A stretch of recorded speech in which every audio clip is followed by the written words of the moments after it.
Hello बच्चों, उम्मीद है आप बहुत ही अच्छे होंगे और अपनी पढ़ाई को आगे बढ़ा रहे होंगे। बोर्ड एग्जामिनेशंस में आपकी मदद करने के लिए कि आपकी अच्छी कॉन्सेप्ट क्लैरिटी हो, फिजिक्स में 70/70 ला पाए आप, उस सिलसिले में ये पीवाईक्यू सीरीज है। और आज हम लोग डिस्कशन करेंगे चैप्टर नंबर 12 एटम्स का।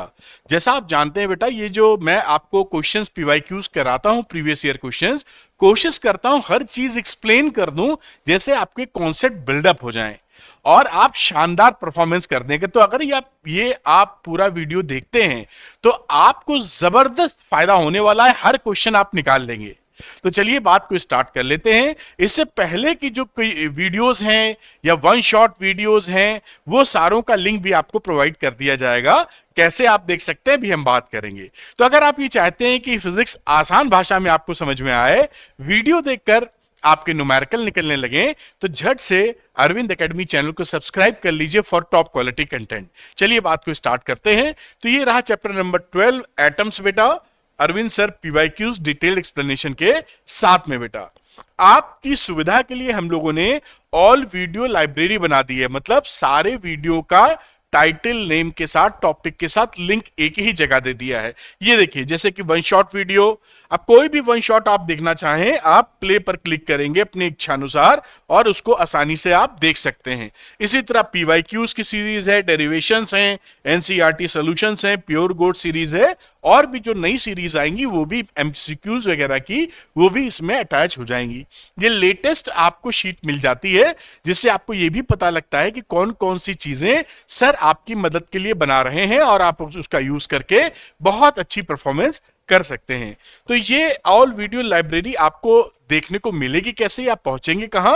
तो आप अरविंद एकेडमी के होम पेज पे आ जाएं। ये मोबाइल का होम पेज है, यहां देखिए लिंक दिख रहा है, इसको क्लिक करेंगे तो कुछ 4-5 लिंक खुलेंगे। सबसे पहला वाला लिंक अगर आप क्लिक करते हैं तो ऑल वीडियो लाइब्रेरी पर आप चले जाएंगे।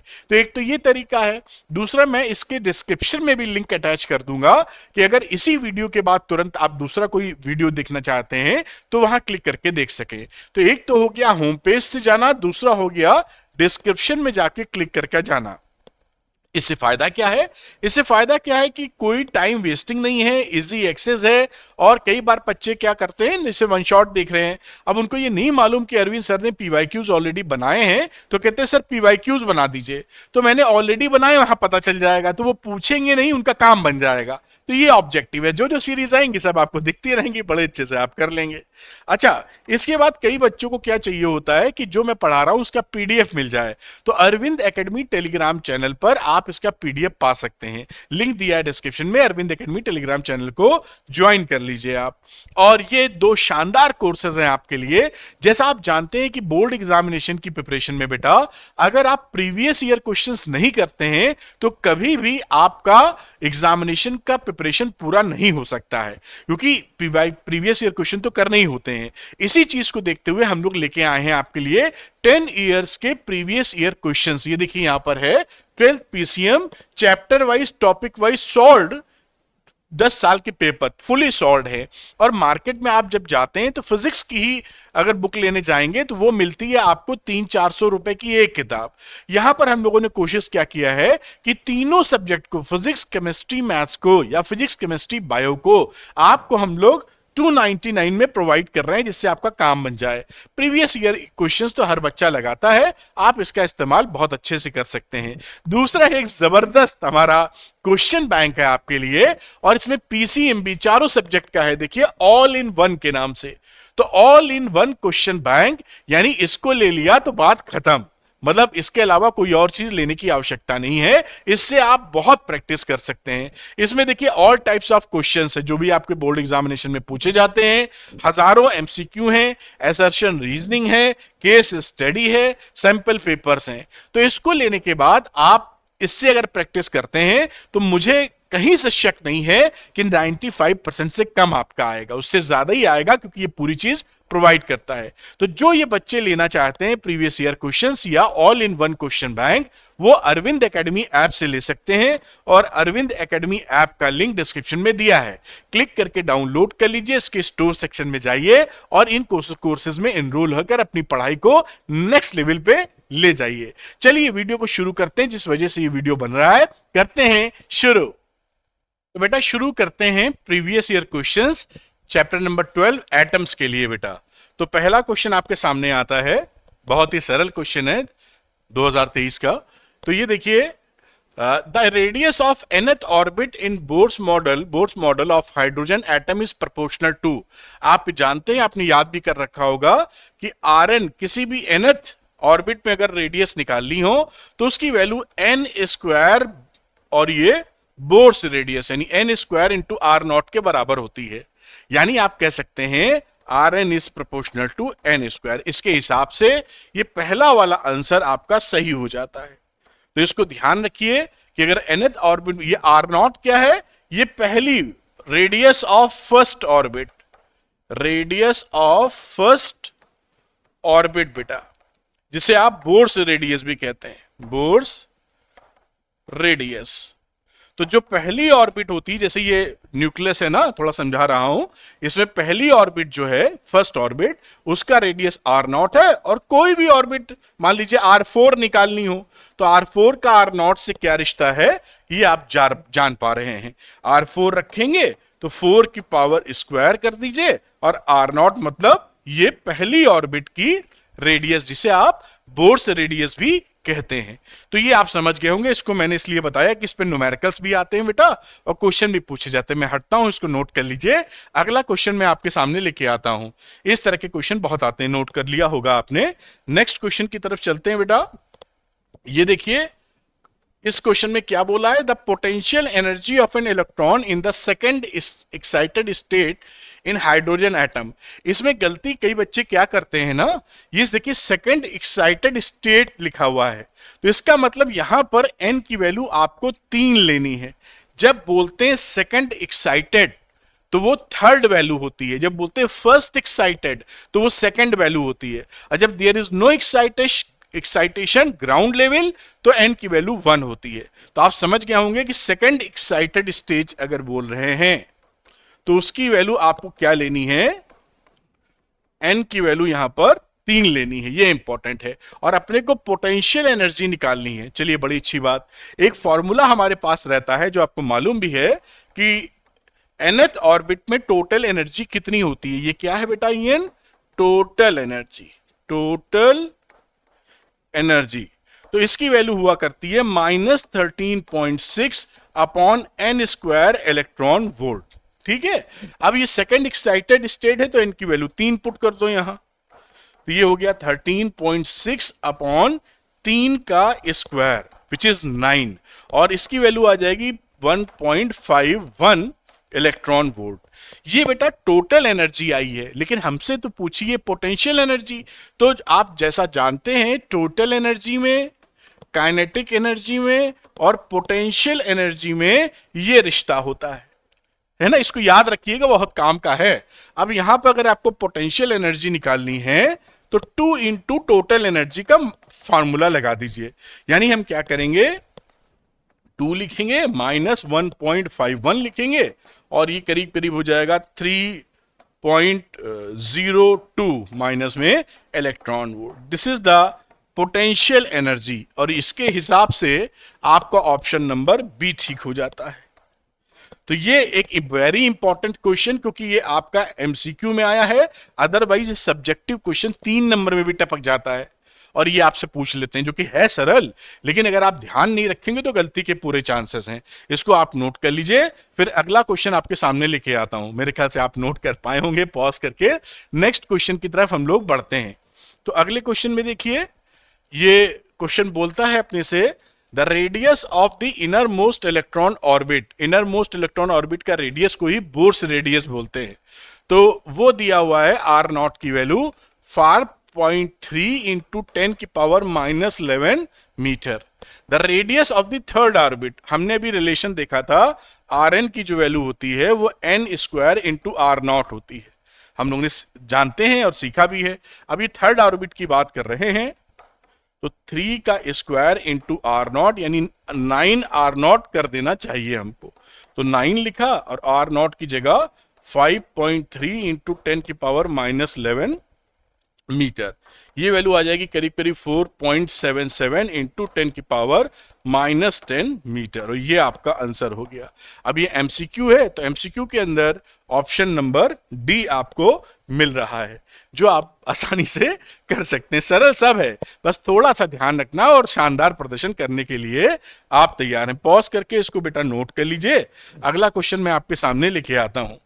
तो ये रहा बेटा नेक्स्ट क्वेश्चन। ये भी अच्छा क्वेश्चन है मेरे हिसाब से, आपके लिए इंपॉर्टेंस इसकी काफी है एग्जामिनेशन को देखते हुए। The ground state energy of hydrogen atom is -13.6 electron volt. ठीक है, एन की वैल्यू 1 पर इतनी एनर्जी। The photon emitted during the transition of electron from n=3 to n=1 state is incident on a photosensitive material. ये कोई photon पड़ा, ये एक्साइटेशन हुआ जहां से निकला था, work photosensitive material of unknown work function. The photo electrons are emitted from the material with the maximum kinetic energy of 9 electron volt. जिस पे ये पड़ा है उससे जो फोटो एमिशन हुआ है उसकी जो काइनेटिक एनर्जी है वो 9 इलेक्ट्रॉन वोल्ट है, maximum kinetic energy. Calculate the threshold wavelength of the material used. Threshold wavelength निकालनी है जिस मटेरियल पे ये फॉल कर रहा है। तो जो फोटोन का जो ट्रांजिशन इलेक्ट्रॉन का हुआ जिससे निकला है रेडिएशन, उसकी वैल्यू हम क्या जानते हैं, एच न्यू। ये एनर्जी की वैल्यू होती है जो फोटोन निकला है। और ट्रांजिशन कहां से कहां हुआ था, 3 से 1 में, तो E3 माइनस E1 कर देते हैं, energy of third minus energy of 1। अब इसको घटा दीजिए, मतलब जो फॉर्मूला आप जानते हैं 13.6 1/1 स्क्वायर माइनस 1/3 स्क्वायर। ये फॉर्मूला आपको पता है डिफरेंस का। ये value 13.6 1/n1 square minus n2 square वाली बात है यहां पर, इस तरीके से। अब इसको ये इलेक्ट्रॉन वोल्ट में है और इसकी वैल्यू कितनी आ जाएगी, 12.1 इलेक्ट्रॉन वोल्ट। ये जो वैल्यू है ना, आप चाहें तो ऐसे भी निकाल सकते हैं, मतलब ये फॉर्मूला तो याद रखना ही होता है, वरना इतना डिटेल कहां तक करेंगे। आप En जानते हैं ना, -13.6/n स्क्वायर इलेक्ट्रॉन वोल्ट। तो ऐसे भी आप चाहें तो E3 माइनस E1 करेंगे तो यही फॉर्मूला मिलता है। लेकिन ये फॉर्मूला तो हमको याद होना चाहिए, कहां तक समय वेस्ट किया जाएगा, समय खाली किया जाएगा, तो आप तेजी से कर पाए, इसलिए फॉर्मूला तो याद होना ही चाहिए। अब आइंस्टाइन वाली बात की जाए जो फोटो इलेक्ट्रिक इफेक्ट के लिए काम आती है, तो from Einstein's photo electric equation जो उन्होंने दी थी एच न्यू जितना पड़ेगा उसके ऊपर, वो उसकी के मैक्स में जाएगा प्लस वर्क फंक्शन में जाएगा। तो यहां अगर मैं वर्क फंक्शन निकालूं अगर, तो वैल्यू कितनी हो जाएगी, एच न्यू माइनस के मैक्स। एच न्यू की वैल्यू कितनी है, 12.1, और के मैक्स कितना है, 9 इलेक्ट्रॉन वोल्ट। इसको 9 घटा दीजिए इसमें आप, तो 3.1 इलेक्ट्रॉन वोल्ट आपका आ गया कितना, वर्क फंक्शन। लेकिन अभी देखिए ये सवाल में वर्क फंक्शन नहीं पूछा है, आपसे पूछा है थ्रेशोल्ड वेवलेंथ। तो इस चीज को मैं इधर लेके आता हूं। अब आप जानते हैं कि जो वर्क फंक्शन हो जाएगा वेवलेंथ में एच न्यू के बराबर, या hc/λ, ये थ्रेशोल्ड वेवलेंथ है। अभी यही लेमडा आप निकालने गए तो hc/W0 आपने लिख दिया, वैल्यू पुट कर दीजिए, 6.63 इंटू 10 की पावर -34 इंटू 3 इंटू 10 की पावर 8 अपॉन, और वर्क फंक्शन है 3.1 इलेक्ट्रॉन वोल्ट, तो 3.1 लिखिए और इसको जूल में चेंज कर दीजिए, -90। अब इसको जब सॉल्व करेंगे तो 4 इंटू 10 की पावर -7 मीटर आपका आंसर आ जाएगा। इस तरह से ये सवाल आप कर सकते हैं। ये भी मेरे हिसाब से काफी इंपॉर्टेंट सवाल है।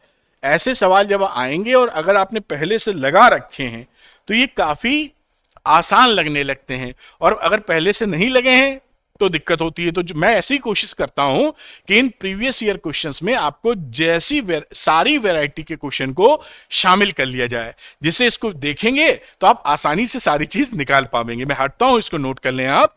नेक्स्ट क्वेश्चन की तरफ चलेंगे, पॉज करें और नोट डाउन करें, ठीक है। अगले क्वेश्चन की तरफ आते हैं हम लोग।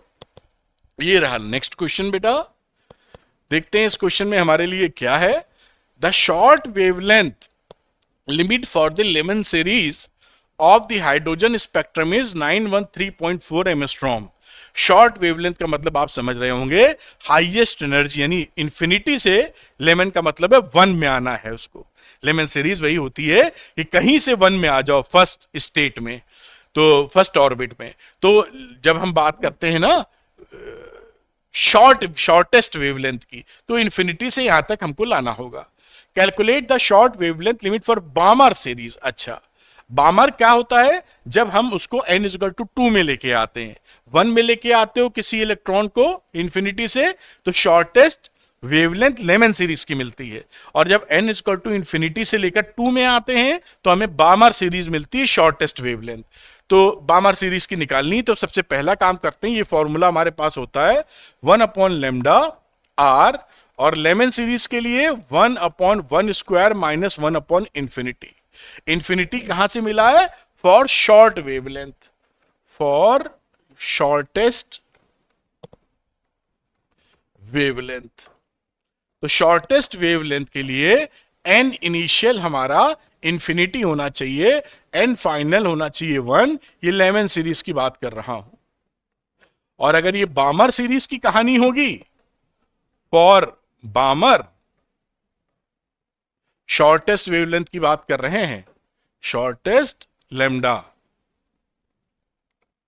Shortest lambda. तो इसके लिए शॉर्टेस्ट लेमडा की बात करेंगे अगर, तो क्या हो जाएगा? n initial infinity, n final की वैल्यू 2। ये आपको पता होगा, ऐसी उम्मीद करता हूं। नहीं मालूम तो याद कर लें आप, है ना, समझा तो मैंने दिया ही है। अब यहां पर आप लिखे आए, अब यहां पर लेमडा दे रखा था 1/913.4 एमस्ट्रॉम, और यहां देखिए ये तो 1 ही आ जाएगा, ये तो 0 हो जाएगा। दिस इज r, तो ये वैल्यू हो गई आपकी, ये r बराबर इतना लिख देते हैं, आगे जो कैलकुलेशन होगा वो सॉल्व कर लेंगे। या लेमडा की बात ठीक है, r बराबर दिस 1 है। ओके, आगे की बात करते हैं for बामर series, for बामर series shortest wavelength, shortest lambda की बात कर रहे हैं। ये लेमन की बात थी, तो यहां पर लिखा जाए तो इसको हम यहां से लिखें तो 1/λ ऐसे लिख रहे हैं, विच इज यहां कितना आया 1/r, और इसको 1/r करोगे तो ये वैल्यू आ जाएगी 913.4 एमस्ट्रॉम। ऐसे पकड़ने में आसानी हो सकती है मेरे ख्याल से। और बामर सीरीज की बात करें तो 1λ/b, और ये रेडबर्ग कांस्टेंट 1/2² माइनस 1/इंफिनिटी। अब यहां पे लेमडा बी की बात की जाए तो कितना आ जाएगा? 4/r, which is 4 into 1/r, यहां से निकाले हैं हम लोग, तो 913.4 एमस्ट्रॉम। 4 से मल्टीप्लाई कर दीजिए, 3653.6 एमस्ट्रॉम। ये देखिए आंसर। ये सारे क्वेश्चंस आपको घुमा फिरा के पूछे जाते हैं, और विश्वास कीजिए ये केवल बोर्ड में ही नहीं पूछे जाते हैं, आगे की अगर आप सोच रहे हैं, या जेई, नीट, सीयूईटी, सब में यही सब मिलेगा, क्योंकि यही तो कोर्स में यही तो सीखना है। बड़े आराम से इसको आप टैकल कर सकते हैं। तो मेरे ख्याल से आप इसको नोट कर लें, फिर अगले क्वेश्चन की तरफ हम लोग चलते हैं। तो ये आप नोट कर पाए होंगे। नेक्स्ट पॉज करके अब अगले क्वेश्चन की तरफ आपको लेके मैं चलता हूं। अगले क्वेश्चन में आइए, इस क्वेश्चन को देखते हैं। यहां पर देखिए क्या लिखा हुआ है, which of the following statement is not correct according to Rutherford model. Rutherford model के हिसाब से कौन सा स्टेटमेंट करेक्ट नहीं है? Most of the space inside atom empty, ये तो सही है भाई साहब, करेक्ट है। The electrons revolve around the nucleus under the influence of Coulomb force, ये भी सही है, इसमें भी कोई दिक्कत नहीं। Most part of the mass of the atom and its positive charge are concentrated at its centre, ये भी सही है, न्यूक्लियस होता है। और last part, the stability of atom was established by the model, ये गलत दिया हुआ है। तो ये आपका आंसर नंबर हो जाएगा डी, क्योंकि जो स्टेबिलिटी ऑफ एटम थी वो इश्यू था रदरफोर्ड मॉडल में, उसको ये एक्सप्लेन नहीं कर पाती रदरफोर्ड का मॉडल। ठीक है, तो ये बड़ा हट जाता हूं, खैर आप इसको नोट करें। अगले सवाल को मैं आपके सामने लेके आता हूं। चलिए चलते हैं नेक्स्ट क्वेश्चन की तरफ। अब अगले क्वेश्चन में आ गए। अगले क्वेश्चन में पूछ रहा है what result do you expect if alpha particle scattering experiment is repeated using a thin sheet hydrogen is place of A gold foil. Explain hydrogen is a solid at temperature below 14 के। देखिए क्या था ना, आपको याद होगा alpha particle scattering experiment में आप गोल्ड फॉयल लिए हुए थे, एयू लेते थे 79। ठीक, तो ये और अल्फा पार्टिकल जो कि हीलियम का न्यूक्लियस होता है, न्यूक्लियस ऑफ हीलियम, और थोड़ी बात की जाए तो उसका अल्फा पार्टिकल का जो मास होता है वो 4 गुना होता है प्रोटॉन के मास के, और जो चार्ज होता है अल्फा पर वो प्रोटॉन के डबल होता है, 2 ऑफ क्यूपी। ठीक, या आप 2e लिख सकते हैं। ठीक, ये कहानी थी, आपको मालूम है। तो यहां पर अल्फा पार्टिकल स्कैटरिंग एक्सपेरिमेंट हुआ था। अब इन्होंने कहा कि इस गोल्ड को हटा दो, इसकी जगह हाइड्रोजन रख दे, यानी हाइड्रोजन की शीट रहे, अल्फा पार्टिकल जाके हिट करे। फिर क्या होगा? तो साहब क्या होगा ना कि जो स्कैटरिंग एंगल था वो ज्यादा मिलेगा ही नहीं, अधिकतर पार्टिकल अनडिविएटेड चले जाएंगे। ऐसा क्यों होगा? इसलिए होगा कि गोल्ड की जगह अगर आप हाइड्रोजन ले रहे हैं तो हाइड्रोजन के जो आपका एटम्स होते हैं वो अल्फा पार्टिकल से हल्के होते हैं। देख रहे हैं ना, ये हाइड्रोजन है और अल्फा पार्टिकल की कहानी ये लिखिए, मास ऑफ हाइड्रोजन लिखिए अगर आप, मास ऑफ हाइड्रोजन, इसकी वैल्यू करीब करीब 1.67 इंटू 10 की पावर -27 आप लिख सकते हैं, जबकि मास ऑफ अल्फा पार्टिकल उसकी वैल्यू हो जाएगी 6.64 इंटू 10 की पावर -27। देख पा रहे होंगे आप। तो यहां पर मास ऑफ हाइड्रोजन या alpha particle is quite heavier, 2 बार लगा देता हूं ऐसे, मास ऑफ प्रोटॉन। तो इस आप जानते हैं कि कोई भी मास वाली चीज, हैवी चीज किसी हल्की चीज से अगर टकराएगी तो मास वाली चीज का ज्यादा कुछ बिगड़ता नहीं है। जैसे ट्रक जा रही है और किसी साइकिल से टकरा गई तो ट्रक का कुछ होगा? कुछ नहीं होगा, साइकिल वाला फेंका जाएगा। तो यहां पे तो क्या था कि गोल्ड खुद भारी था, साइकिल की ट्रक से टक्कर हो रही थी, ऐसा समझ लें आप समझने के लिए। तो साइकिल वाला ट्रक में घुसेगा तो साइकिल वाले को चोट लग जाएगी या वो स्कैटर हो जाएगा, तो हो गया। लेकिन जब ट्रक वाला घुसेगा साइकिल में तो काहे की स्कैटरिंग, बहुत कम स्कैटरिंग। तो दैट इज द रीजन कि नाउ स्कैटरिंग एंगल जो कि थीटा से रिप्रेजेंट कर रहे थे विल बी वेरी लेस। ठीक, तो आप समझ रहे हैं कि स्कैटरिंग एंगल बहुत कम मिलेगा या बहुत सारे अल्फा पार्टिकल्स अनडिवेटेड निकल जाएंगे। अब भी बहुत सारे जो टकराएंगे वो भी ज्यादा नहीं स्कैटरिंग एंगल शो करेंगे। तो ये इसका रीजन हो गया, जैसे मैंने समझाया आप नोट करें। अगली बात को आगे लेके चलते हैं। चलिए अगली चीज पर आते हैं बेटा। ये देखिए नेक्स्ट क्वेश्चन पे आ गए हैं। यहां पर आ गए in Geiger Marsden scattering experiment that trajectory of alpha particle लिखा हुआ है, ये alpha particle in Coulomb's field of a heavy nucleus is shown in the figure. What do B and theta represent in figure? आपको मालूम होगा B जो होता था वो है इम्पैक्ट पैरामीटर, इम्पैक्ट पैरामीटर। ये देखिए B है यहां पर। क्या होता है इम्पैक्ट पैरामीटर? आपको पता है, मैं पढ़ा चुका हूं फिर भी बता रहा हूं। अगर ये न्यूक्लियस का सेंटर ले लें हम, उससे एक लाइन खींच दें और उससे काफी दूर अगर कोई पार्टिकल अल्फा पार्टिकल आ रहा है तो उसका वेलोसिटी वेक्टर परपेंडिकुलरली कितने डिस्टेंस पर है, इसी को बोलते हैं इम्पैक्ट पैरामीटर। फिर से एक बार, अल्फा पार्टिकल सपोज करिए न्यूक्लियस की तरफ आ रहा है, वो न्यूक्लियस से परपेंडिकुलर कितना डिस्टेंस दूर है, this is known as a impact parameter, जिसको स्मॉल बी से रिप्रेजेंट करते हैं। इंपैक्ट पैरामीटर कम या ज्यादा होने से स्कैटरिंग एंगल पर प्रभाव पड़ता है। अगर इंपैक्ट पैरामीटर कम होगा बी, तो स्कैटरिंग एंगल ज्यादा होगा, क्योंकि ये न्यूक्लियस के पास से निकलेगा। Nucleus is positive and this is also positive, तो जब ये पास से निकलेगा तो ज्यादा घूम जाएगा due to good repulsion of the force. और अगर बी की वैल्यू ज्यादा होती है तो रिपल्शन कम होगा, लगभग अनडिवेटेड जाएगा या कम स्कैटरिंग एंगल शो करेगा। खैर काफी मैंने समझा दिया। थीटा था स्कैटरिंग एंगल जो मैंने आपको समझाया अभी। स्कैटरिंग एंगल, स्कैटरिंग एंगल का मतलब देख रहे हैं सीधे जा रहा था, इससे कितना घूम गया, this is the scattering angle. ये दोनों बातें क्लियर हो गई। अब ये तो ऑप्शन ए पार्ट का जवाब था।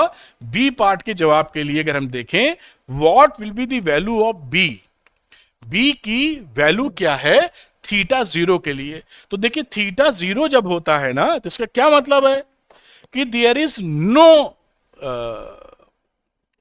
डिविएशन। सीधे जा रहे थे भाई साहब, सीधे ही निकल गए।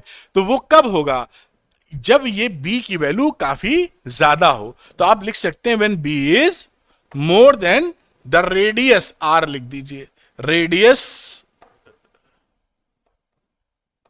Of nucleus. तो रेडियस ऑफ न्यूक्लियस से अगर बी इंपैक्ट पैरामीटर ज्यादा हुआ तो उस समय वो अनडिवेटेड सा निकल जाएगा। या थोड़ा ज्यादा वैल्यू कर दीजिए, जस्ट होगा तो कुछ ना कुछ स्कैटरिंग होगी जब बी की value radius of atom, radius of nucleus से काफी ज्यादा होगा। दूसरी बात कर लेते हैं, कह रहे हैं ये कि थीटा की वैल्यू भाई 180 डिग्री है, यही लिखा है। तो बी 180 का मतलब ऐसे कोई पार्टिकल आ रहा है और टकरा कर ऐसे लौट गया है, this is theta is equal to 180 degree. उस समय बी कितना हो जाएगा, बी जीरो। वो न्यूक्लियस में ही टकराए और वैसे ही वापस हो जाए, तो इस समय आप बी की वैल्यू कितनी बोलेंगे, जीरो। तो ये आपका आंसर रहेगा। इंपॉर्टेंट है, जो बच्चा पढ़ रहा है वही इन बातों का जवाब दे पाएगा, अदरवाइज तुक्का नहीं मार पाएंगे इसमें आप, है ना। मैं हटता हूं और इसको नोट कर लिया जाए, फिर अगले क्वेश्चन की तरफ आपको लेके चलते हैं। आइए, बहुत आसानी से सवाल होते जा रहे हैं और हम समझ भी पा रहे हैं। अगले क्वेश्चन की तरफ मूव कर जाते हैं। लिखा है define the distance of closest approach. Closest approach का डेफिनेशन देना है। देखिए क्या होता है, जो न्यूक्लियस होता है, ये न्यूक्लियस में बना दूं और इलेक्ट्रॉन बाहर चक्कर मार रहा है, तो इस न्यूक्लियस में जब आप किसी भी अल्फा पार्टिकल को मान लो भेजे हुए, तो alpha particles is also positive, तो आके ना बिल्कुल इसकी टक्कर भड़ाम वाली नहीं होती है, क्योंकि भाई दोनों जब पास पहुंचेंगे तो कूलाम्स का रिपल्शन फोर्स लगेगा। तो ये यहां से, ये न्यूक्लियस ये आ रहा है, यहां पे एक क्षण के लिए रुका और खटाक से वापस हो गया, भड़ से लड़ता नहीं है, क्योंकि दोनों पे रिपल्शन का फोर्स लग रहा है। तो वो मिनिमम डिस्टेंस जहां तक वो पहुंच सकता है, या जो काइनेटिक एनर्जी आपने दी है, वो काइनेटिक एनर्जी जहां पर पूरी तौर पर पोटेंशियल एनर्जी में कन्वर्ट हो जाए, एक क्षण के लिए रुक जाए, उसको हम बोलते हैं डिस्टेंस ऑफ क्लोजेस्ट अप्रोच। तो आप समझ पाए होंगे जो मैंने समझाया है। अब आप ये भी लिख सकते हैं इसका, द डिस्टेंस, मतलब कैसे लिखेंगे, the distance from the nucleus, from the nucleus where all kinetic energy of alpha particle is completely converted into potential energy is known as distance of closest approach। ये साहब इसकी कहानी है। डिफाइन वाला मामला था, पार्ट तो है नहीं। एनर्जी फिर कुछ लिखा है, an alpha particle of kinetic energy K is bombard on a thin gold foil, the distance of closest approach is R. उस समय आर थी, जो फॉर्मूला होता है आर का वो मैं लिख देता हूं, बाकी अभी आगे क्वेश्चन लिया जा डराइव भी करेंगे। 1/4 pi epsilon naught two ZE square upon k. यहां से दिख भी रहा है कि आर की जो वैल्यू है वो 1/k के का मतलब क्या है, kinetic energy of alpha particle. ठीक, तो what will be the distance of closest approach for an alpha particle of double the kinetic energy. ये के अल्फा लिख देता हूं समझाने के लिए। जब काइनेटिक एनर्जी डबल कर देंगे तो आर क्या रह जाएगा, पहले के पर आर था, जब आप इसको 2 के अल्फा कर दोगे तो ये भाई साहब आधे हो जाएंगे, आर इज प्रोपोर्शनल टू। तो नाउ आ क्लोजेस्ट अप्रोच आर डैश लिख देते हैं, डिस्टेंस ऑफ क्लोजेस्ट अप्रोच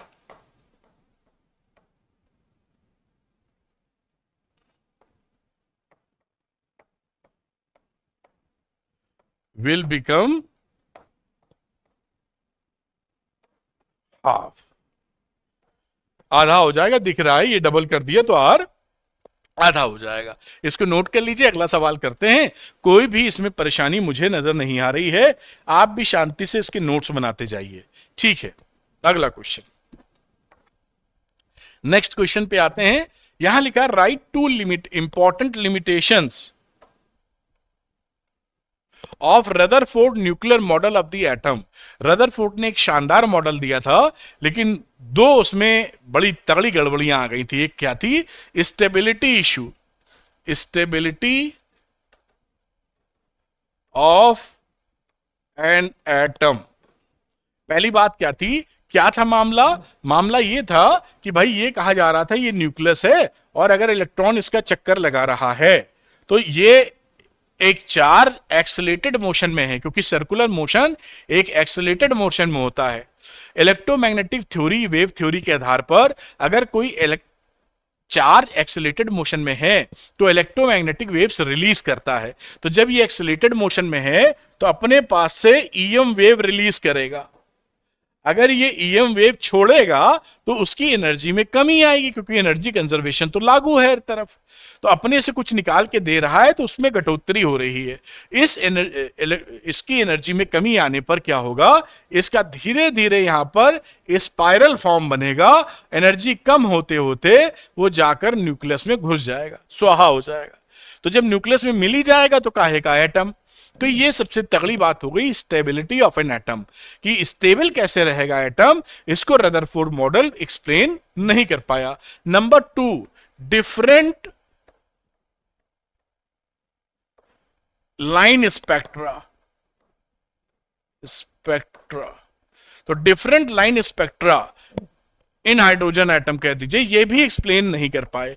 क्योंकि हुआ क्या चक्कर बेटा, कि जब आप जैसा यहां पे देख रहे हैं, अगर इसकी कॉन्टिन्यूअस एंगुलर वेलोसिटी बदल रही है, एंगुलर फ्रीक्वेंसी बदल रही है, तो कॉन्टिन्यूअसली इसको जो स्पेक्ट्रम मिलना चाहिए था वो कॉन्टिन्यूअस मिलना चाहिए था। जबकि इसका जो स्पेक्ट्रम मिलता है हाइड्रोजन एटम का, उसमें लाइंस मिलती हैं, ऐसी ऐसी लाइंस मिलती हैं। तो ये लाइंस क्यों मिल रही हैं, पूरा एक जैसा मिले, स्पेक्ट्रम जैसा मिलना है, क्योंकि यहां इलेक्ट्रॉन तो नाच नाच के अंदर घुसेगा, ऐसा सोचा जा रहा है। तो ये कॉन्टिन्यूअस स्पेक्ट्रम नहीं मिलता हाइड्रोजन में, जबकि इनके अनुसार ऐसा था कि मिलना चाहिए। तो ये दो बातें फंस गई, स्टेबिलिटी ऑफ एन एटम और लाइन स्पेक्ट्रम हाइड्रोजन एटम से। तो ये रदरफोर्ड के मॉडल में दो ये लिमिटेशंस बहुत भयानक रही, जो बाद में नील बोर ने इसको सॉल्व किया था। खैर, क्वेश्चन को आंसर हो गया है, तो आंसर आप नोट कर लें और अगला क्वेश्चन मैं आगे बताता हूं। मेरे ख्याल से आप नोट कर पाए होंगे। तो अगले क्वेश्चन की तरफ चलते हैं और देखते हैं हमारे लिए क्या है। तो साहब ये नेक्स्ट क्वेश्चन पे आ गए। In Geiger Marsden experiment, alpha scattering वाला एक्सपेरिमेंट है, गेगर मार्टसन स्कैटरिंग वाला। Calculate the distance of closest approach for an alpha particle with energy this one. ठीक है, consider that the particle approaches gold nucleus in head on position. ठीक है, head on position gold की तरफ 79 होता है gold का, वहां तक जा रहा है और आर निकालना है। तो हम आर निकालने का फॉर्मूला भी डायरेक्ट यूज कर सकते हैं, और थोड़ा आपको अगर समझाएं तो ये समझ लीजिए न्यूक्लियस था, यहां पर अल्फा पार्टिकल जा रहा था। इसकी शुरू में जो एनर्जी थी, काइनेटिक एनर्जी, हाफ mv², जिसे हम के कह दे रहे हैं, के या के, और यहां तक ये पहुंचा। तो यहां टोटल इसके पास पोटेंशियल एनर्जी हुई, और this distance is known as a closest approach, distance of closest approach. बात समझ में आई होगी, ऐसी मुझे उम्मीद है। ठीक, तो अब मैं इस काइनेटिक एनर्जी को एनर्जी कंजर्वेशन से पोटेंशियल एनर्जी के बराबर रख दूंगा और वैल्यू निकाल लूंगा। तो काइनेटिक एनर्जी कितनी है, 2.56 इंटू 10 की पावर -12, और यहां पर इन दोनों के बीच की potential energy 1/4 pi epsilon not Q1 Q2, तो 79 E गोल्ड पर, और साथ में अल्फा पार्टिकल पर 2E, तो इसको मैंने लिखा 2E अपॉन क्लोजेस्ट अप्रोच, मतलब R0 की भाषा। अब R0 निकाल लो यहां से, तो ये R0, ये रहा R0, और उसकी वैल्यू क्या आ गई, 1/4 पाई एप्सिलॉन नॉट होता है 9 इंटू 10 की पावर 9, फिर 79 इंटू 2, और इलेक्ट्रॉन का ये हो जाएगा E स्क्वायर 1.6 इंटू 10 की पावर -19 का स्क्वायर अपॉन 2.56 इंटू 10 की पावर -12, और ये वैल्यू कितनी मिलेगी, 14.2 इंटू 10 की पावर -15 मीटर। ये आपका बेटा यहां पर देखिए आंसर आ गया। बड़े, मतलब ये पहले वाले का डिस्टेंस ऑफ क्लोजेस्ट अप्रोच की जो कहानी थी वो यहां खत्म हो गई। चलिए अगली बात देख लेते हैं, कोई उसमें परेशानी है ही नहीं। और if the above experiment is repeated with A proton of the same energy, यानी कई तो सेम है, बस प्रोटॉन लेने से क्या होगा, हीलियम का चार्ज था, चार्ज ऑन अल्फा पार्टिकल था मतलब, तो यहां प्रोटॉन लेंगे तो प्रोटॉन पे तो केवल +E चार्ज होता है ना, तो then what will be the value of distance of closest approach. तो आप समझ गए, जो अब नई वाली क्लोजेस्ट अप्रोच रहेगी वो पहले वाले की आधी रहेगी। क्यों आधी रहेगी, क्योंकि इस 2E की जगह केवल E आएगा, प्रोटॉन वाला। ये तो अल्फा पार्टिकल का चार्ज था जो कि 2E के बराबर होता है, और जब हम बात कर रहे हैं केवल प्रोटॉन की तो केवल E आएगा +E, तो इसलिए 2 की जगह 1 आएगा, आधा हो गया। तो ये वैल्यू उसकी आधा कर दीजिए, तो 14.2 इंटू 10 की पावर -15 मीटर का आधा, which is equal to 7.1 into 10 की पावर -15 मीटर। बेटा बस ऐसे ही सब क्वेश्चन आएंगे, आप करते चले जाएंगे, पूरा विश्वास है मुझे। आप नोट कर लीजिए, अगले क्वेश्चन की तरफ चलते हैं बहुत प्यार से, कोई भी दिक्कत की संभावना दूर दूर तक नहीं दिखाई पड़ती। आइए नेक्स्ट क्वेश्चन की तरफ बढ़ चले हैं हम लोग। यहां पूछ रहे हैं draw a graph showing the variation, अच्छा ग्राफ बनाना है, showing the variation of number of particles scattered with the scattering angle theta in Geiger-Marson experiment. Why only a small fraction of the alpha particles are scattered, जहां पर theta 90 से ज्यादा होता है। Mention two limitations of Rutherford model, ये तो हम लोग ऑलरेडी डिस्कस कर चुके हैं, रदरफोर्ड के 2 लिमिटेशन। ये ग्राफ आपकी बुक में बना है, बहुत आसानी से बना सकते हैं आप।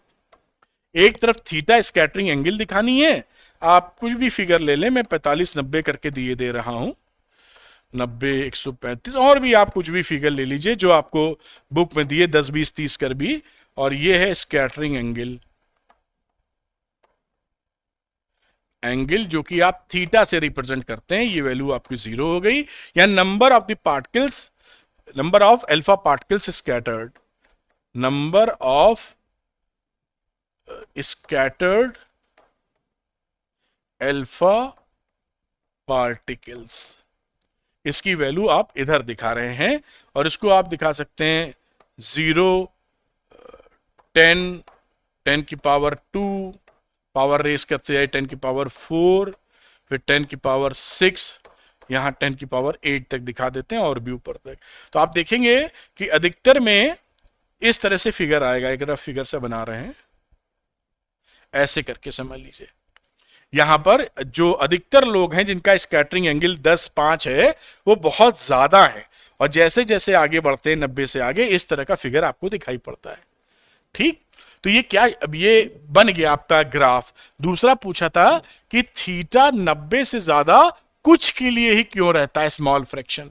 इसका कारण क्या है कि काफी इम्पिटी स्पेस है एटम में, और एक छोटे स्कैटरिंग एंगल थीटा मतलब समझ रहे हैं ना, ऐसे जा रहा, कम से कम ऐसे मुड़ जाए, तो वो कम लोग ऐसे 90 डिग्री की स्कैटरिंग में ऐसे जाके ऐसे मुड़ते हैं। उसका रीजन है कि जिससे वो टकरा रहे हैं, वो टकराने वाली चीज ही बहुत छोटी है। तो अधिकतर लोग तो कम स्कैटरिंग एंगल से निकल गए। कुछ ऐसे रहे जिनका 90 से ज्यादा या 90 स्कैटरिंग एंगल आया, लेकिन उनका बहुत स्मॉल पोर्शन है। तो इससे क्या समझ में आ जाता है कि core part, core nucleus is very small than the size of atom. ये इसकी किसकी बात है? स्मॉल फ्रैक्शन वाली बात है। ये बात मेंशन टू लिमिटेशंस, तो लिमिटेशंस की बात जो थी वो ऑलरेडी डिस्कस्ड, ये हम लोगों ने ऑलरेडी इसी लेक्चर में अभी ऑलरेडी डिस्कस कर दी है। रदरफोर्ड का मॉडल की दो बड़ी खामियां। खैर इसको आप नोट कर लें। अगले क्वेश्चन की तरफ हम लोग बढ़ते हैं। तो आइए नेक्स्ट क्वेश्चन की तरफ चलते हैं और देखते हैं हमारे पास क्या है। अब देखिए, show that the radius of the orbit in hydrogen atom varies at n square where n is the principal quantum number of the atom. देखिए यहां पर ये जो फॉर्मूला हम लोगों ने निकाला था r is equal to n square r naught, इसका बेसिकली ये छोटा सा डेरिवेशन पूछ बैठे हैं कि भाई n स्क्वायर के प्रोपोर्शनल है, कहां गया ये बतावे आप। तो कोई दिक्कत की बात नहीं है, झटपट हम लोग देख लेते हैं। मान लीजिए ये हाइड्रोजन एटम हो गया और एक इलेक्ट्रॉन बाहर चक्कर लगा रहा है, इसके सेंटर पर है। अगर सेंटर नहीं तो सेंटर मन की आंखों से देख लिया जाए।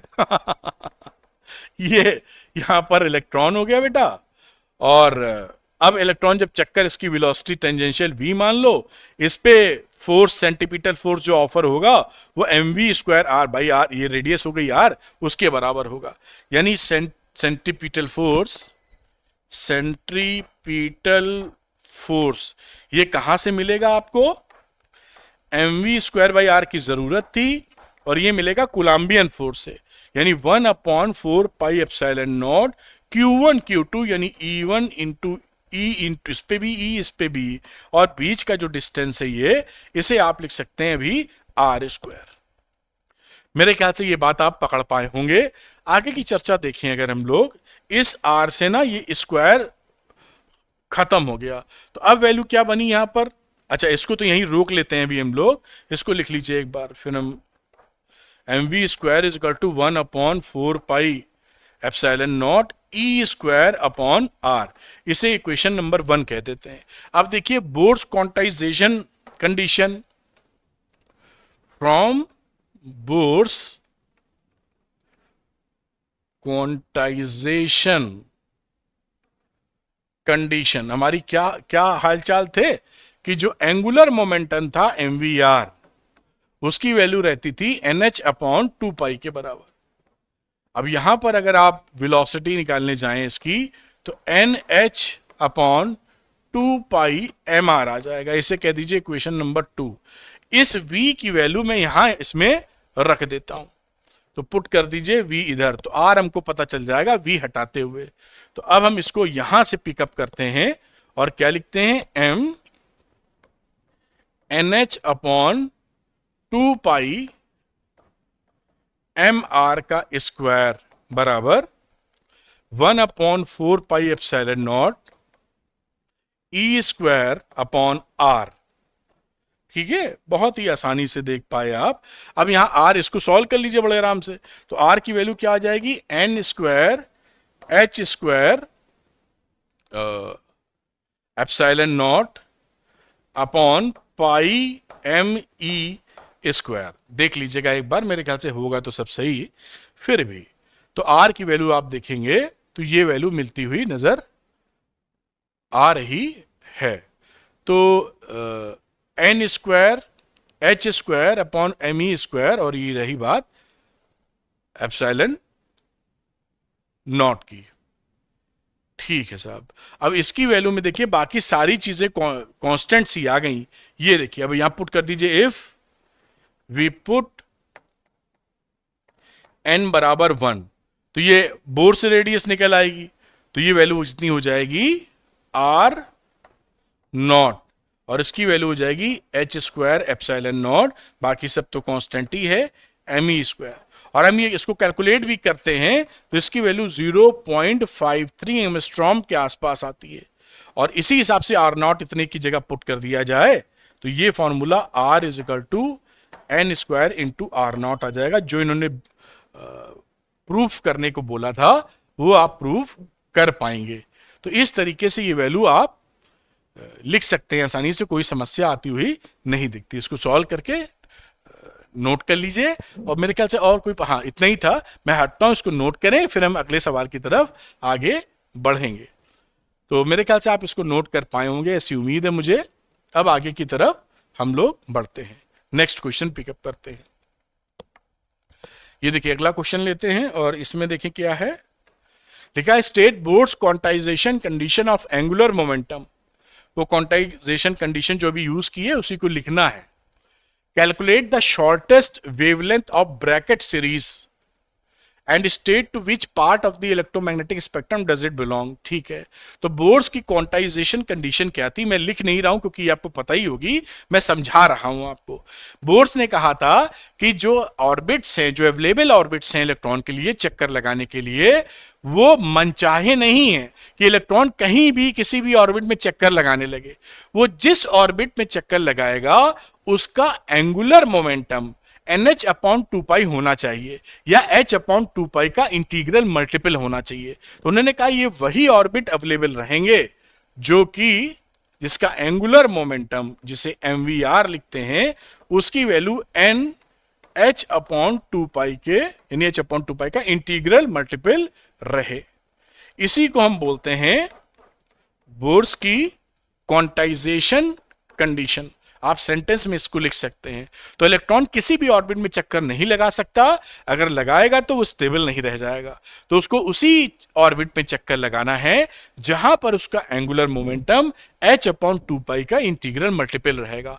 तब चक्कर लगाएगा तो कोई एनर्जी का लॉस नहीं होगा, स्टेबल एटम रहेगा और फर्स्ट क्लास काम चलेगा।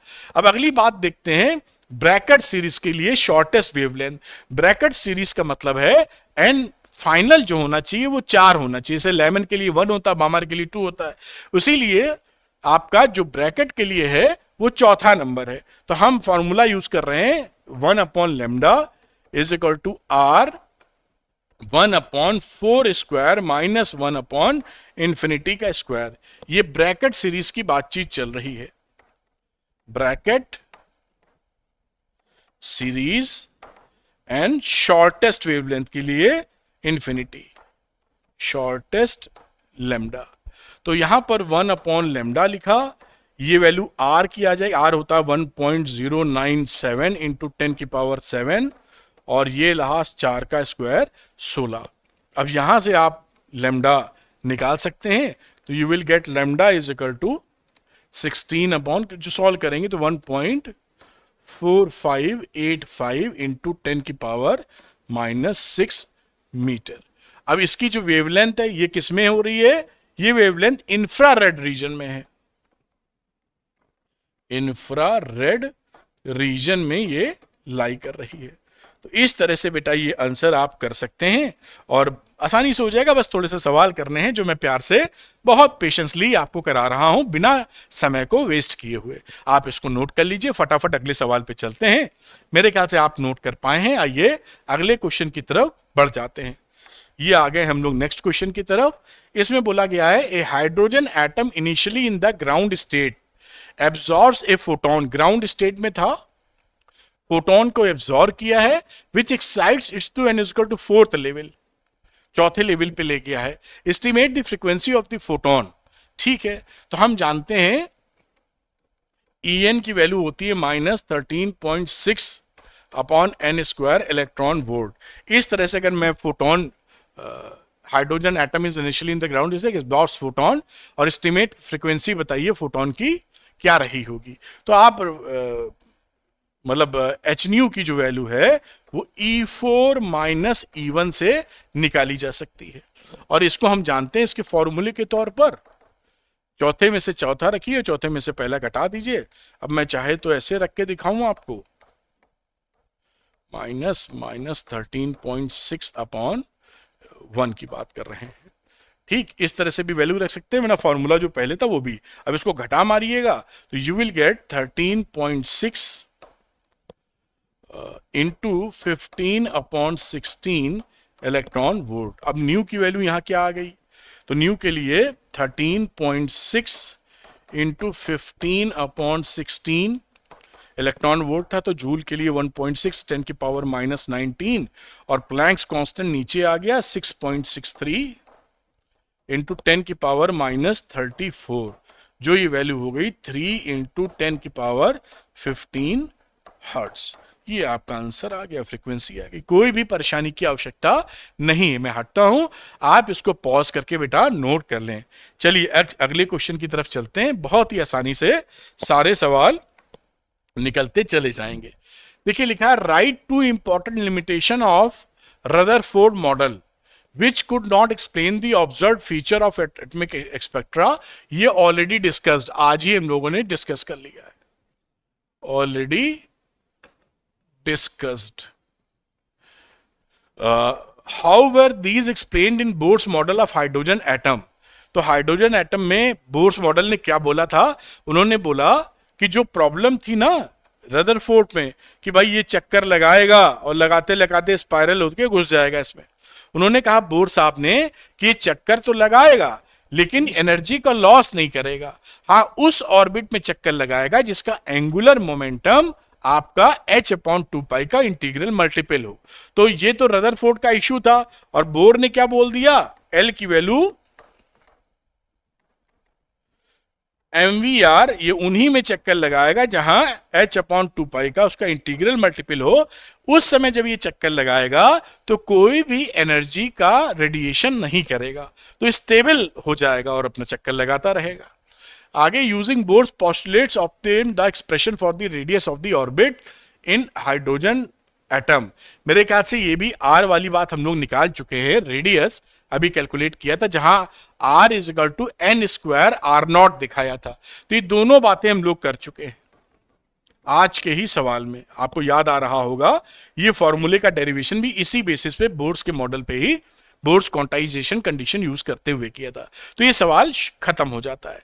तो आप समझ गए कि दो चीजें रदरफोर्ड में दिक्कत थी, एक तो भाई स्टेबिलिटी का बहुत बड़ा प्रॉब्लम था, ऐसे सॉल्व हो गया। दूसरे बता रहे थे कि वो वहां पर कॉन्टिन्यूअस स्पेक्ट्रम मिलना चाहिए जो कि नहीं मिल रहा था। बोर्स ने तो बताया ही ये क्वांटाइज्ड मैटर है, इसलिए आपको लगातार स्पेक्ट्रम लाइंस क्यों मिलेंगी, कहीं कहीं मिलेंगी जहां मिलनी चाहिए। इस तरह से बोर्स ने पूरी बात एक्सप्लेन कर दी। ये ऑलरेडी हम लोग कर चुके थे, तो आप समझ गए होंगे। मैं हटता हूं, आप जो चीज नोट करना चाहें इसमें से नोट कर सकते हैं। चलिए अगले कदम की अगला सवाल की तरफ बढ़ जाते हैं। यहां लिखा है when H alpha line of Balmer series in the emission spectrum of the hydrogen atom obtained। ये बामर सीरीज होती है जब H अल्फा बोलते हैं, H गामा सीरीज भी होती है। तो बामर सीरीज के लिए हम यूज करेंगे H अल्फा, और इसका मतलब क्या है, n इज इक्वल टू 3 से n is equal to 2 state में आ रहा है इलेक्ट्रॉन। तो इलेक्ट्रॉन तीसरे से, क्योंकि दूसरे में आएगा तो बामर सीरीज होती ही है, कहां से आएगा, तो तीसरे से दूसरे में अगर आ जाता है तो H अल्फा सीरीज बन जाती है। आप इसको भी नोट कर लें, जैसे कभी सवाल में आवे तो आप कर सकें। चलिए नेक्स्ट क्वेश्चन की तरफ चलते हैं और इसको भी देखते हैं। तो ये हम लोग पहुंच गए हैं अगले क्वेश्चन पर। यहां पर देखिए क्या है, name the spectral series for a hydrogen atom which lies in the visible region. तो विजिबल रीजन में आप देखिए बामर सीरीज होती है जो विजिबल रीजन में रहती है। तो विजिबल रीजन में बामर सीरीज इन विजिबल रीजन। दूसरी बात, बामर के लिए एन फाइनल जो होता है वो 2 होना चाहिए, तभी तो बामर बनती है। ठीक, find the ratio of the maximum to the minimum wavelength of this series. Maximum minimum के लिए बात कर रहे हैं, तो हमारे पास फॉर्मूला क्या है, 1/λ इज इक्वल टू r। आनी तो उसको 2 में ही है और इस n को हम बदल सकते हैं बस, और n की वैल्यू क्या होती है, 2 से बड़ी, where n is equal to 3, 4 and infinity तक। मिनिमम वेवलेंथ की बात करें फॉर लैम्डा मिनिमम, उस समय हमारा n कितना हो जाएगा, इंफिनिटी। तो 1λ minimum is equal to r 1/2 square minus 1/infinity का स्क्वायर विच इज r/4।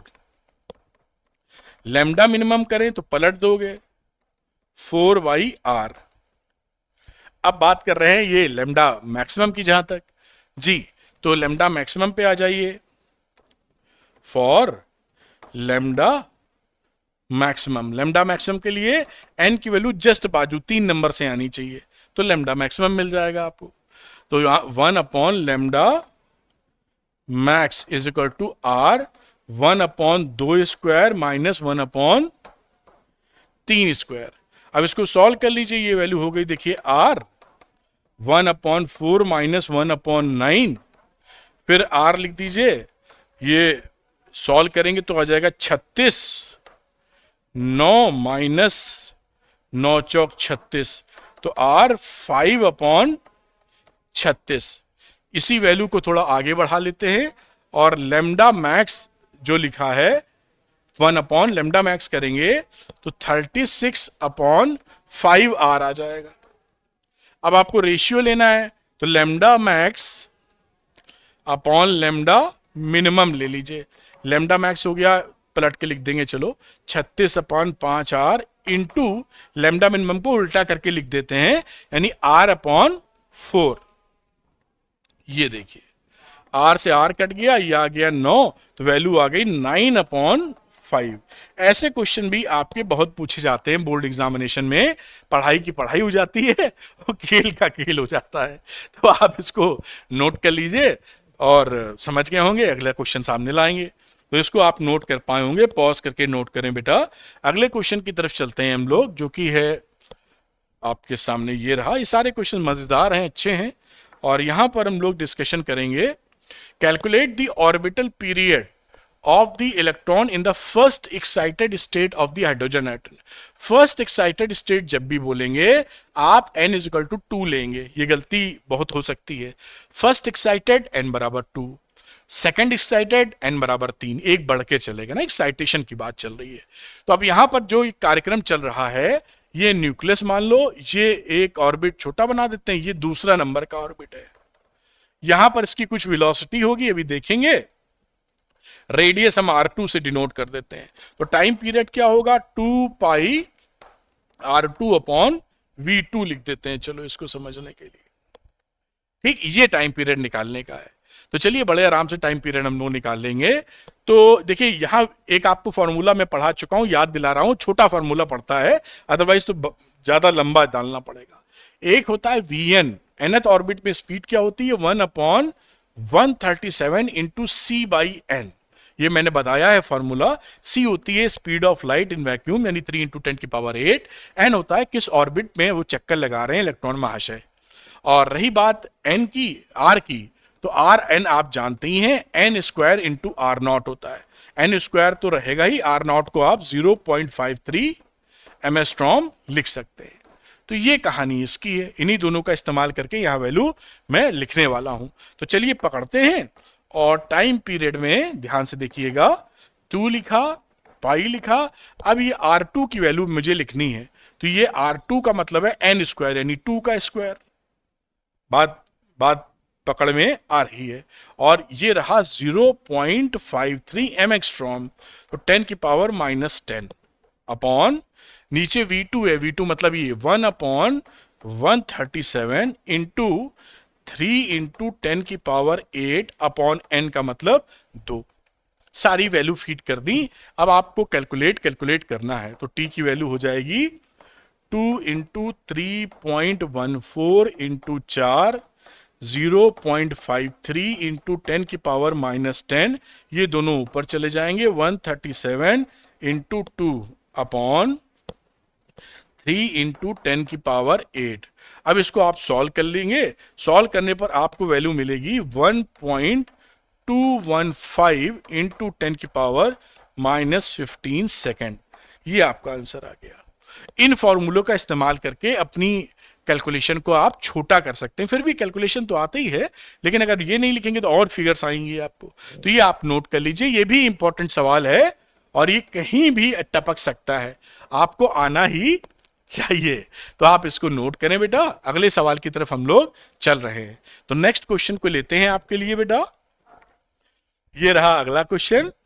लिखा था short wavelength limit for the Lyman series of the hydrogen spectrum is this angstrom. Short का मतलब शॉर्टेस्ट कह रहे हैं। Calculate the short wavelength limit for बामर series. इस तरह का एक सवाल किया था, ऐसे सवाल काफी पूछे जाते हैं। तो लेमन सीरीज के लिए बात कर रहे हैं, shortest wavelength for Lyman series. Lyman लिख देते हैं, सीरीज आप समझी जाएंगे। 1/λ minimum is equal to Rydberg constant 1/1 square minus 1/∞ का स्क्वायर। और यहां पर जो वैल्यू दे रखी थी इसकी 913 दे रखी है, तो यहां पर लिख देता हूं, ये तो आ गया R/1। तो R की वैल्यू लिखेंगे तो 1/λ है, विच इज 913.4 एमस्ट्रॉम है, तो 10 की पावर -10। ये तो R आ गया जैसा इन्होंने सिचुएशन अपने को दी थी। अब बेटा बामर सीरीज की जहां तक ये बात कर रहे हैं शॉर्टेस्ट, तो ये रही शॉर्टेस्ट वेवलेंथ बहुत आसानी से फॉर बामर सीरीज। ये रही बेटा बामर सीरीज। बामर सीरीज में n की वैल्यू यहां पर 2 हो जाया करती है, तो 1/λ minimum is equal to R1/2 square minus infinity का स्क्वायर। तो ये वैल्यू रही R/4। ठीक है, अब यहां पर हम लेमडा मिनिमम ये निकालना है हमको यहां पर, तो इसको मैं यहां लिख लेता हूं 1/λ मिनिमम।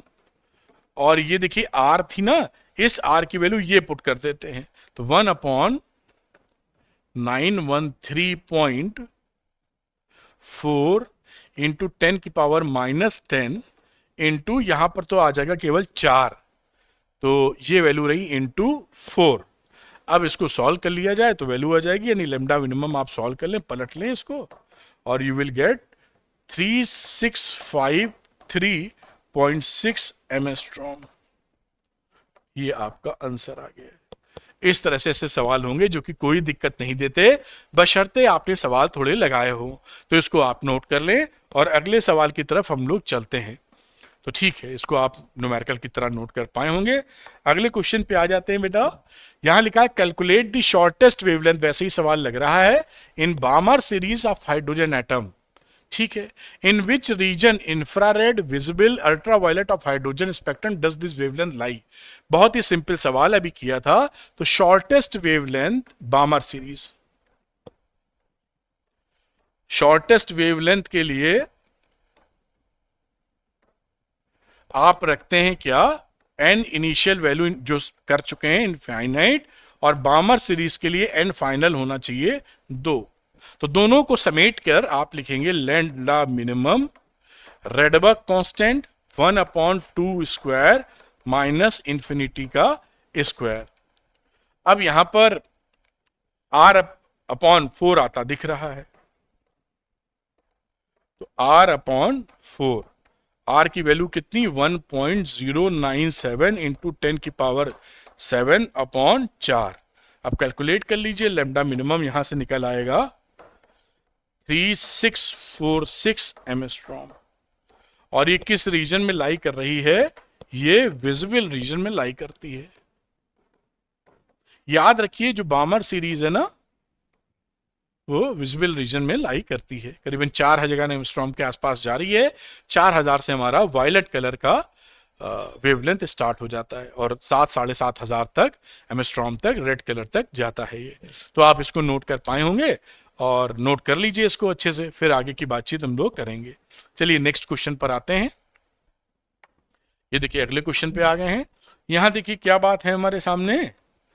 तो an electron in an hydrogen atom makes transition from orbits of higher energy to the orbits of lower energy. ठीक है, when will such transition result in a Lyman series and Balmer series. तो ये हम जानते ही हैं कि Lyman series में क्या होगा, एन आई की वैल्यू 1 होनी चाहिए। तो मैं यही लिख देता हूं, लेमन सीरीज के लिए n i initial final and f जो वैल्यू है वो 1 होनी चाहिए, और एन इनिशियल की वैल्यू 2 3 4 5 से लेकर कहीं तक भी जा सकती है। बामर के लिए बात करें तो एन फाइनल आपकी 2 होनी चाहिए, एन इनिशियल इससे ज्यादा 3 4 5 एंड सो ऑन। तो ये आपकी लेमन एंड बामर सीरीज बन जाएंगी। आप अच्छे से इसको जानते होंगे, फिर भी एक बार रिवाइज कर लिया। Find the ratio of the longest wavelength in lemon, ये भी इंपॉर्टेंट सवाल हो गया। एक में लॉन्गेस्ट, एक में शॉर्टेस्ट है। लेमन सीरीज का लॉन्गेस्ट वेवलेंथ और शॉर्टेस्ट वेवलेंथ बामर सीरीज का। यहां गलती हो सकती है आपसे, लेकिन अभी देखिए नहीं होगी। तो मैं इस बी पार्ट पे या सेकंड नंबर वाले पार्ट पे आता हूं और लॉन्गेस्ट वेवलेंथ निकालता हूं लेमन सीरीज के लिए। तो 1 अपॉन लेमन सीरीज के लिए लॉन्गेस्ट है तो R 1 अपॉन 1 स्क्वायर, और लॉन्गेस्ट वेवलेंथ जब रहती है लेमन के लिए तो अगले से ही आना चाहिए हमें। अगर ये शॉर्टेस्ट होती तो इन्फिनिटी रखते, और वरना यहां पर एक के बाद जस्ट 2 नंबर से आना चाहिए।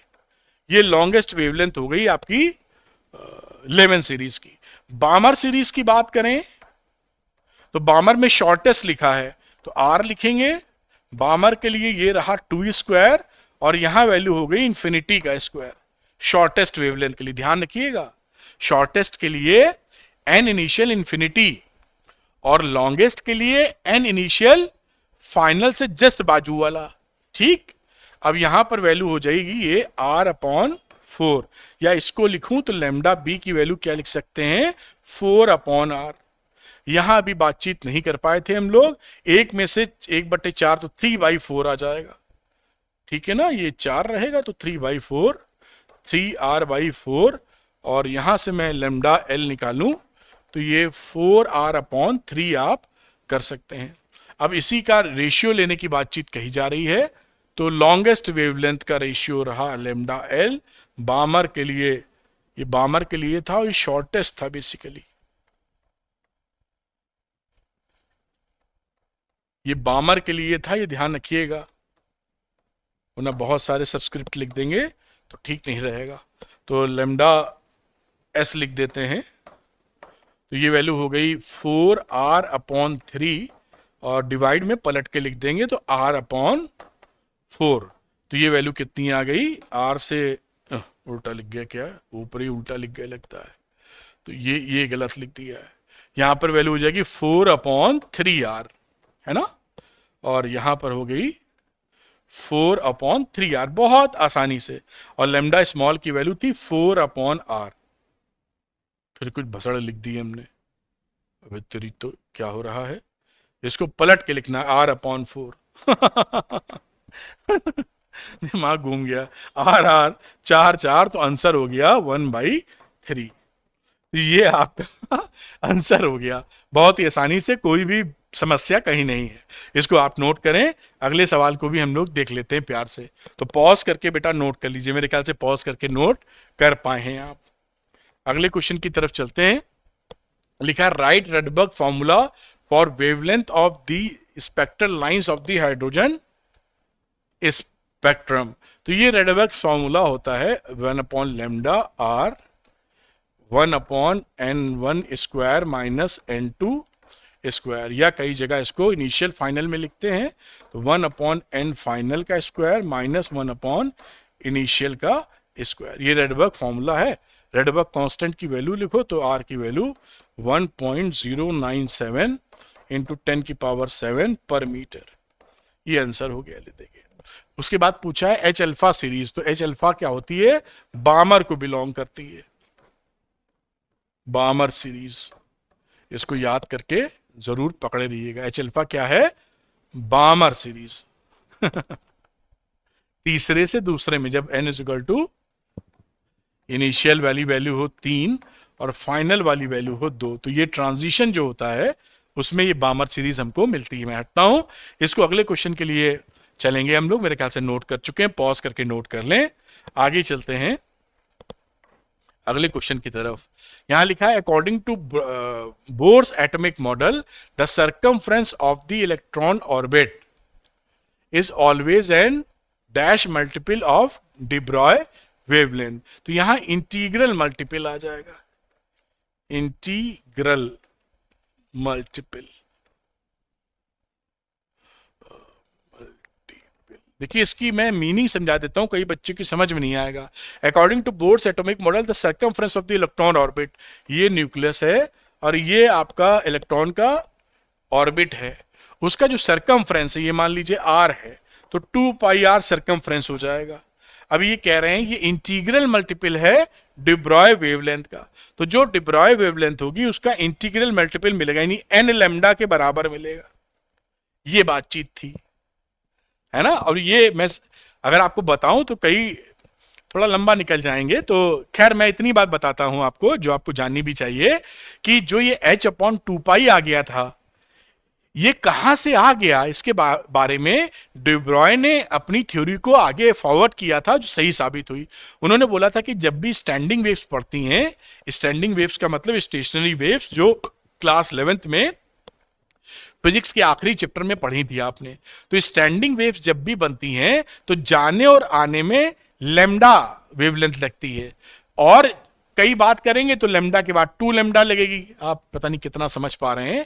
मान लीजिए ये नोड है, एक रस्सी बांधी आपने, एक बार नोड टू नोड गई और वापस आ गई, जाना आना मिला कि ये λ/2 रहा, ये λ/2 रहा, टोटल मिलके लैम्डा हो गया। अगर आप एक बीच में नोड और बना दीजिए, स्टैंडिंग वेव की कहानी बता रहे हैं, तो यहां पर देखिए ये लैम्डा, ये भी लैम्डा, तो 2 लैम्डा हो गया। इसी तरह और बढ़िए, तो जो स्टैंडिंग वेव्स हैं वो इंटीग्रल मल्टीपल ऑफ लैम्डा निकलती हैं। और ये जो इलेक्ट्रॉन चक्कर लगा रहे हैं भाई साहब, इनके पास भी तो यहां से शुरू करके घूम के इतनी ही जगह है, यानी ये वहीं इतने में ही वो वेव्स ही सरवाइव कर पाएंगी जो फुली बन रही, तभी रेजोनेंस उनका होगा। अदरवाइज जिनका वेवलेंथ इंटीग्रल मल्टीपल नहीं है वो धीरे धीरे खत्म हो जाएंगी, क्योंकि उनके पास जगह इतनी ही है यहां से चल के इतने आने में। इस वजह से ये 2 पाई आर किसके बराबर होना चाहिए, integral multiple of de Broglie wavelength, n lambda के बराबर। वहां से फिर आगे प्रोसेस किया गया तो h/2 पाई की कहानी निकली। खैर इसको आप नोट कर लीजिए, समझ गए होंगे, थोड़ा सा मैंने ज्यादा एक्सप्लेन कर दिया जिससे थोड़ी जानकारी और बढ़ जाए, ऑलरेडी मैं आपको पढ़ा चुका हूं ये सब। तो obtain the expression for the ratio of the de Broglie wavelengths associated with the electron orbiting in the second and third excited states। Second and third excited states की बात कर रहे हैं। देखिए सेकेंड एक्साइटेड स्टेट का मतलब क्या हो गया, थर्ड N3, और थर्ड का मतलब हो गया N4। ये थोड़ा सा हमको दिमाग में पकड़ना होगा। तो अब देखिए de Broglie हाइपोथेसिस क्या बोलती थी, 2 pi Rn is equal to n lambda n। ठीक, लैम्डा n की वैल्यू लिखेंगे तो क्या लिखेंगे, 2 पाई Rn अपॉन n, और ये Rn को हम लिंक्ड करते हैं किससे, n square into Bohr's radius से। तो इस वैल्यू को यहां अगर हम पुट कर दें, lambda n is equal to 2 pi और n square R0 upon n, तो ये इसने काट दिया, n एक और आ गया which is 2 pi n and Bohr's radius जो 0.53 एंगस्ट्रॉम के रूप में लिखी जाती है। पूछ क्या रहे हैं भाई साहब रेशियो de Broglie वेवलेंथ का। तो चलिए आगे की बात देख लेते हैं। लैम्डा एक्साइटेड स्टेट 3 लिखा है, तो मैं एक्साइटेड स्टेट वाली ही भाषा लिख रहा हूं, वरना ये लैम्डा 4 हो जाएगा, ध्यान रखना, लैम्डा 3 और लैम्डा 4। अब वैल्यू रख दी जाए यहां पर 2 पाई n की जगह आप लिख देंगे कितना, सेकंड थर्ड, तो सेकंड की जगह 3 लिखेंगे, दिस इज 3, 0.53 एंगस्ट्रॉम, और नीचे लिखेंगे 2 पाई फोर्थ, थर्ड एक्साइटेड स्टेट का मतलब है फोर्थ नंबर, 0.53 एंगस्ट्रॉम। मुझे लगता है काफी कुछ कट गया है इसमें, और आंसर आ गया है 3/4। ये आपका आंसर है जो बड़े आसानी से आप निकाल सकते हैं। मैं हटता हूं, इसको आप आसानी से नोट कर लीजिए। मेरे ख्याल से पॉज करके आप बेटा नोट कर पाए होंगे। चलते हैं अगले क्वेश्चन पर। तो ये रहा अगला क्वेश्चन बेटा। इसमें देखिए क्या लिखा है, calculate the de Broglie wavelength of the electrons orbiting in the n is equal to 2 state of hydrogen atom. de Broglie wavelength निकालनी है n इज इक्वल टू 2 पर मूव कर रहा है। तो आप इसको कैसे और तो कुछ है नहीं, ठीक है। अब यहां पर एक आपको जो फॉर्मूला होता है डिब्रॉय वाला, वो लेमडा की वैल्यू आती है h upon under root 2m kinetic energy के लिख रहा हूं, के मतलब काइनेटिक एनर्जी है। तो हमको काइनेटिक एनर्जी अगर हमको मिल जाए तो हम वैल्यू रख के फट से निकाल लेंगे, एचएम तो पता ही पता है। तो काइनेटिक एनर्जी और टोटल एनर्जी में क्या रिश्ता होता है, दोनों मैग्नीट्यूड में बराबर होती है, टोटल एनर्जी और kinetic energy plus minus. Kinetic energy कभी माइनस नहीं होती और टोटल एनर्जी माइनस होती है। तो यहां पर मैं ई के लिख देता हूं, जो कि काइनेटिक एनर्जी के बराबर है, which is 13.6 upon n square electron volt. जो ये चक्कर लगा रहे हैं सेकंड वाली स्टेट में, तो 13.6 अपॉन 2 का स्क्वायर यानी 13.6 अपॉन 4 इलेक्ट्रॉन वोल्ट। वैल्यू क्या रही, 3.4 इंटू 1.6 इंटू 10 की पावर माइनस 19 जूल। अब इसमें हम इसका वैल्यू रख देते हैं, प्लैंक्स कांस्टेंट 6.63 इंटू 10 की पावर माइनस 34। आगे 2 इंटू मास 9.1 इंटू 10 की power minus 31। Kinetic energy 3.4 into 1.6 into 10 की पावर माइनस 19। और ये देखिए वैल्यू आ जाएगी 0.67 नैनोमीटर। इस तरह से ये आप सवाल आसानी से निकाल सकते हैं, कोई परेशानी यहां नहीं दिखती। आप इसको नोट कर लीजिए, अगला सवाल हम लोग करेंगे। तो मेरे ख्याल से आप नोट कर पाए होंगे। नेक्स्ट क्वेश्चन की तरफ आपको ले जाता हूं। ये रहा, हम लोग आगे अगले सवाल की तरफ बेटा। अब इसमें बोला गया है, calculate the de Broglie wavelength associated with the electron in second excited state of hydrogen atom. The ground state energy of the hydrogen atom is 13.6 electron volt. Same वैसे ही क्वेश्चन है जैसा हम लोगों ने किया था। लेमडा की वैल्यू होती है एच अपॉन मोमेंटम, और एनर्जी से रिश्ता कायम करेंगे तो अंडर रूट 2m के है काइनेटिक एनर्जी, अभी जो हम लोगों ने किया था। अब एनर्जी ऑफ इलेक्ट्रॉन की बात की जाए, ग्राउंड में तो जो थी वो थी, तो k की मतलब वैल्यू हो गई जो टोटल एनर्जी के बराबर थी 13.6 अपॉन एन स्क्वायर। और ये 13.6 और कौन सी एक्साइटेड स्टेट बता रहे हैं, सेकंड। तो सेकंड एक्साइटेड का मतलब है n बराबर 3, एक ज्यादा हो जाएगी, तो 3 का स्क्वायर 1.51 इलेक्ट्रॉन वोल्ट, यानी 1.51 इंटू 1.6 इंटू 10 की पावर माइनस 19 जूल, यानी 2.41 इंटू 10 की पावर माइनस 19 जूल। लेमडा की बात की जाए, अभी आपने देखा था, तो Planck's constant h upon under root 2m k 6.63 into 10 की power minus 34 upon 2 into 9.1 into 10 की power minus 31 into kinetic energy हो गई 2.41 इंटू 10 की पावर माइनस 19। इस तरह से आप सॉल्व कीजिए और ये आपको वैल्यू मिलेगी 1 नैनोमीटर। मेरे ख्याल से आप इसको नोट कर पाए होंगे, आसानी से नोट कर सकते हैं। अगले क्वेश्चन की तरफ चलते हैं बेटा हम लोग।